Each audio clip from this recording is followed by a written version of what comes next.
नमस्कार, जय महाराष्ट्र. माझं नाव अखिलेश शुक्ला.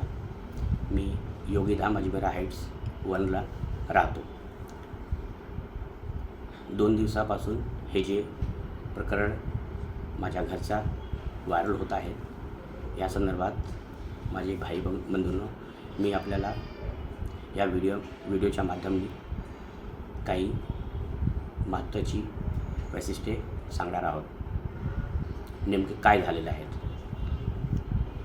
माझे भावांनो, एक वर्षच्या अगोदर मी माझ्या घरचा इंटिरियर केला आणि इंटिरियरमध्ये माझा शू रॅक डाव्या बाजूनी उजव्या बाजूला केला. त्याच्यानंतर हे देशमुख फॅमिली ज्यांचा फ्लॅट नंबर 404 आहेत आणि कलवीकट्टे फॅमिली ज्यांच्या फ्लॅट 403 आहेत, ह्या दोघांनी खूप त्याच्यामध्ये वादविवाद करून ऑब्जेक्शन घेतला आणि आम्हाला 1 वर्षापासून त्रास देत होतो की हा तुम्ही शू रॅक इथे का केला आहे, तुम्ही तिथेच करा किंवा तोडून आम्ही ह्याला तोडून फेकून देणार आहे.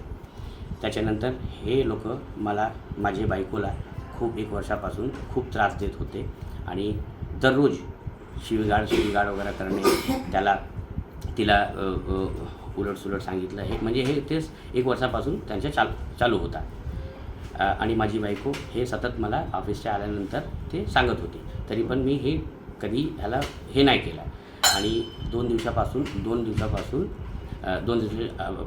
परवा काय झालं, संध्याकाळी माझी बायको धूपबत्ती ते लावून ते माझ्या दरवाजाच्या बाहेर ठेवला आणि कलवीकट्टे आंटी जे आहेत ते येऊन त्यांनी सांगितलं की हे तुम्ही धूपबत्ती दररोज इथे लावते आणि ह्याच्याने आम्हाला खूप त्रास होत आहे, हे तुम्ही आजपासून लावू नका, नाहीतर आम्ही तुम्हाला इथे राहू देणार नाही. आणि ते खूप माझ्या बायकोची शिवीगाळ सुरू केली. त्याच्यानंतर मी येऊन ते मॅटर हे करायला सुरुवात केली. त्याच्यानंतर देशमुख फॅमिली आली. हे धीरज देशमुख आणि त्याचे लहान भाऊ हे येऊन माझी बायकोला खूप गालीगलोच हे करून ते सुरुवात केली आणि जोराने दरवाजाला आपटू लागले आणि माझी बायकोचे केस त्यांनी खेचून तिला एक झापड पण दिला. आणि त्याच्यानंतर मी हे सोडायला प्रयत्न केला आणि त्यांनी मला पण खूप शिवीगाळ केली.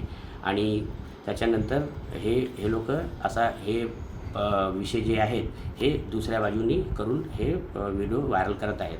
ह्याच्या मागे जी व्हिडिओ व्हायरल होत आहेत त्याच्यामध्ये नुसतं झगडा जे चालू आहे तेच दिसतं आहे. त्याच्या मागे नेमकं काय आहेत ते कोणाला माहिती नाही. ते मी आज ह्या व्हिडिओच्याद्वारे मी आपल्याला सांगितलं आहे.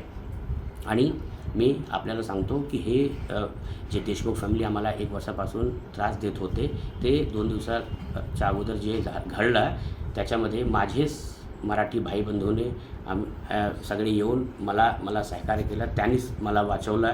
आज हे आम्ही 5 पिढ्या इथे आहोत, महाराष्ट्रामध्ये आहेत आणि 100 वर्ष झाले आम्हाला. आणि परप्रांती कोण आहेत, आम्ही मराठी आहोत की नॉन मराठी आहोत हे आम्हाला कधीच माहिती नव्हता, कधीच कळलं नाही. ह्या लोकांनी हा विषय एवढा गाजला की हा परप्रांती आहेत, हे आहे. त्यांनी माझ्या बायकोची शिवीगाळ करताना त्यांनी हे पण सांगितलं की तुम्ही भैया लोक तिथून आले, इथून घाण करतायत, आता मी तुम्हाला दाखवतो की आम्ही काय आहेत आणि तुम्हाला काय करणार.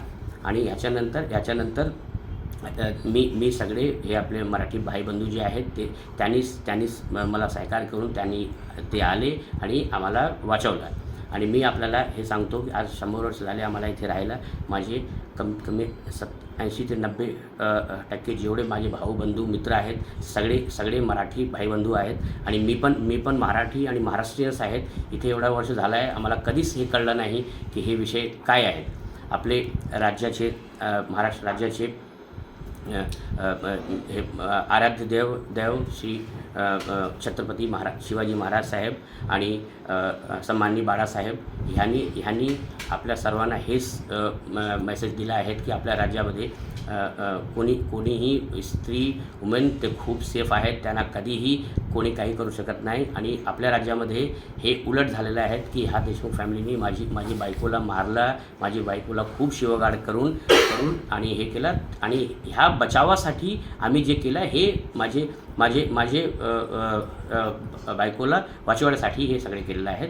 आणि त्याच्यानंतर ह्या लोकांनी हे परप्रांती विषय हे करून ज्याच्यामध्ये काही तथ्य नाही आणि हे विषय करून ते लोक विषय जे आहेत ते डावलून कुठून करत आहेत. आणि म्हणून मी ह्या व्हिडिओमधून आपल्या सगळ्यांना विनंती करतो की ह्याची जी सच्चाई आहेत हे आपण आपल्याने बघावं. आणि सर्व माझे मराठी भाई बंधूंनी मी पण महाराष्ट्रीयन आहे, आम्हाला सहकार्य करावे आणि याची दक्षता घ्यावी. जय हिंद, जय महाराष्ट्र.